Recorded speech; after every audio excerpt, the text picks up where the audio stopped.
Déclaration commune de la dynamique de l'opposition du G7 et du Front citoyen du vendredi 13 mai 2016. Congolaises et Congolais, chers compatriotes, le mercredi 16 mai 2016, sur saisine des députés de la majorité présidentielle, la Cour constitutionnelle a rendu un arrêt partisan en interprétation de l'article 70, alinéa 2 de la Constitution de la République.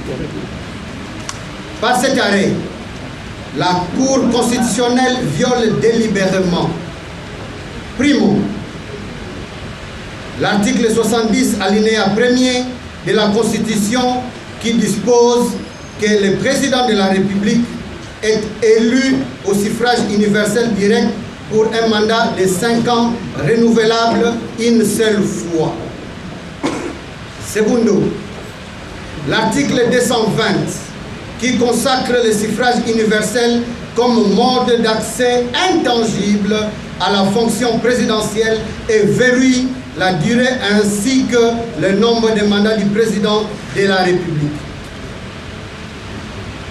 Tertio, l'article 218 de la Constitution, en ce sens que la Cour s'est octroyée indûment l'initiative de réviser, voire de réécrire la Constitution et d'organiser un référendum déguisé par fraude à la place du souverain primaire.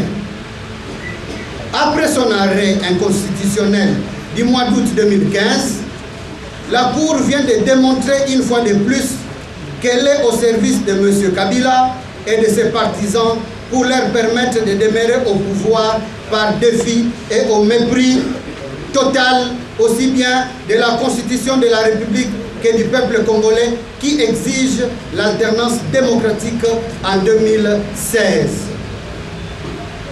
Le G7, la dynamique de l'opposition et le Front citoyen, profondément attachés au respect de la Constitution et aux valeurs démocratiques, stigmatisent l'irresponsabilité de 9 juges de la Cour constitutionnelle et rejettent catégoriquement leur arrêt du 11 mai 2016 qui opère un véritable coup d'État constitutionnel.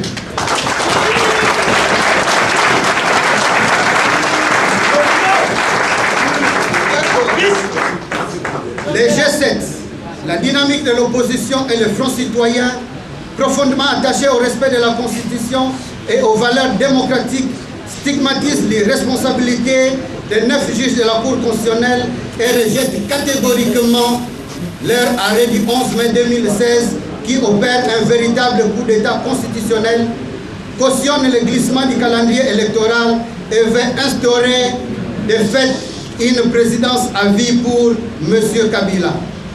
Aussi, la dynamique de l'opposition, les G7 et le Front citoyen demandent avec insistance à tous les Congolais, où qu'ils se trouvent, de n'accorder aucun crédit à cet arrêt qui ne fait qu'enfoncer davantage notre pays dans l'impasse électorale créée à dessein par M. Kabila.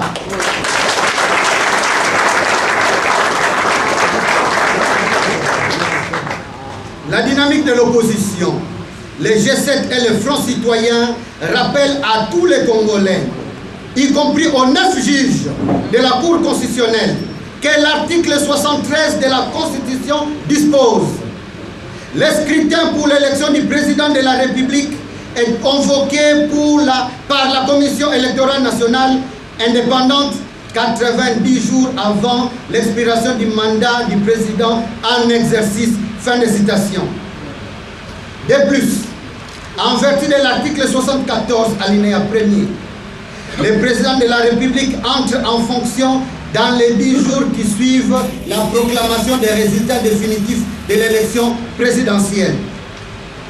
C'est pourquoi la dynamique de l'opposition, les G7 et le Front citoyen lancent un vibrant appel à toutes les forces vives de la nation pour une mobilisation générale en vue du respect de la Constitution l'organisation des élections dans les délais constitutionnels et partant sauver la démocratie.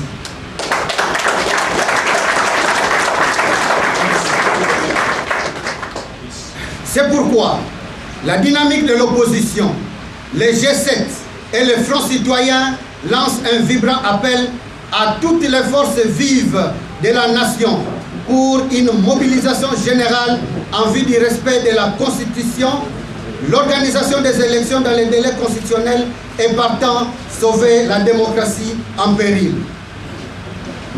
La dynamique de l'opposition, les G7 et le Front citoyen dénoncent et condamnent toute forme de barbarie, comme les tueries récurrentes de Beni, les brutalités policières et autres exécutions contre les acteurs politiques et la population à Lubumbashi et ailleurs qui tentent de renier aux Congolais leur droit à la vie et à l'exercice de leurs droits et libertés de citoyens.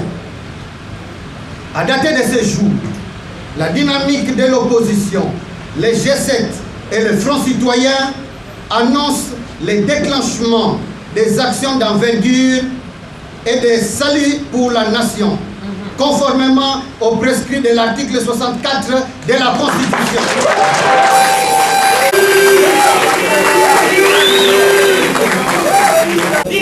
À dater de ce jour, mercredi 13 mai 2016, la dynamique de l'opposition, les G7 et le Front citoyen annoncent le déclenchement des actions d'envergure et de salut pour la nation, conformément aux prescrits de l'article 64 de la Constitution.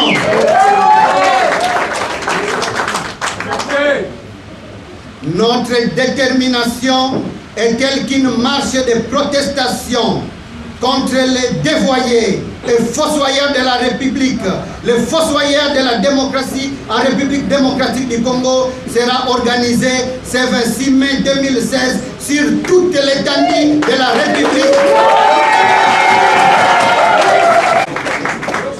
Notre détermination est telle qu'une marche de protestation contre les dévoyés et fossoyeurs de la démocratie en République démocratique du Congo sera organisée ce 26 mai 2016 sur toute l'étendue de la République et dans toutes les grandes villes du monde où se trouve la communauté congolaise.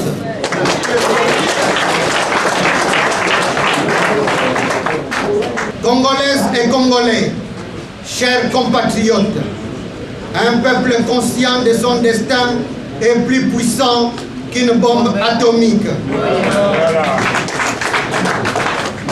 De tous les temps, disait Patrice Emery Lumumba, la liberté est l'idéal pour lequel les hommes ont su combattre et mourir. Peuple congolais, chers compatriotes, seule la lutte libère. Yebela, Yebela, Yebela.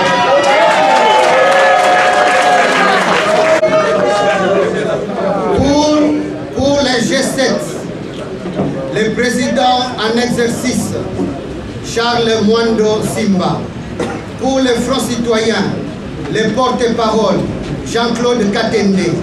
Pour la dynamique de l'opposition, le modérateur en exercice, votre serviteur, Maître Albert Fabrice Pouela, nous vous remercions.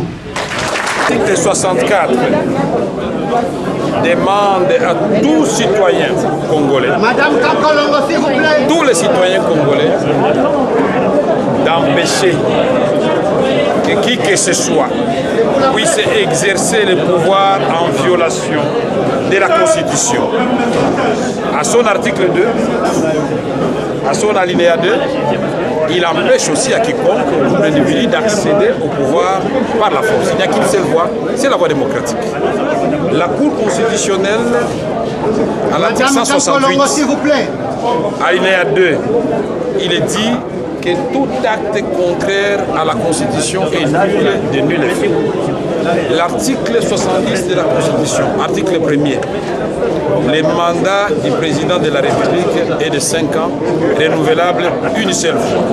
Cet article est verrouillé par l'article 220, c'est l'article intangible. L'article 73, le scrutin présidentiel est convoqué 90 jours avant la fin du mandat du président de la République. Article 69, le président de la République veille au fonctionnement harmonieux des institutions de la République. Ça signifie en clair que le président Kabila, qui a prêté serment à l'article 74 de l'observer, de respecter la Constitution de la République, a pris l'engagement devant Dieu et la nation que nul ne pourra toucher à la Constitution pour la violer. Donc il a encore temps, puisqu'il n'est jamais trop tard pour bien faire, il est obligé de dire à la CENI: vous devez organiser les élections dans les délais constitutionnels. C'est ça le fonctionnement harmonieux. La même Constitution, à l'article 28, dit que nul n'a le droit d'obéir à un droit manifestement illégal. Ça, c'est le droit. Maintenant, en politique. En fait, la majorité présidentielle a voulu savoir, a posé une question à la Cour constitutionnelle. Après le 19 décembre 2016, est-ce que le président actuellement en fonction va continuer? Qu'est-ce qui va advenir? Au lieu de dire les droits en regardant ce qu'il y a dans la Constitution, les 9 juges de la Cour constitutionnelle se sont substitués et à l'Assemblée nationale, et au Sénat, et au peuple congolais. Ils ont fait un référendum déguisé. Ils ont fait une révision constitutionnelle qui ne dit pas son nom. Je dirais même que le président Sassou Nguesso à Brazzaville a fait mieux. Lui, il a dit ce qu'il voulait. Il s'est adressé au peuple du Congo-Brazzaville. Il a fait le référendum. On peut critiquer ses élections, mais il a respecté et sa constitution qu'il a fait modifier et son peuple qui s'est exprimé. L'opposition avait le droit de mobiliser les gens à Brazzaville, mais au moins jouer franc jeu. Donc ici, 9 personnes veulent nous dire aujourd'hui que le président Kabila, c'est ça la réponse qui a été donnée à la question de la majorité présidentielle, si les élections ne sont pas organisées, il va rester jusqu'à le jour où il va se réveiller sur le bon pied et dire maintenant la CENI pouvait organiser. En fait, on a consacré une éternité du pouvoir. Ce n'est même pas un glissement.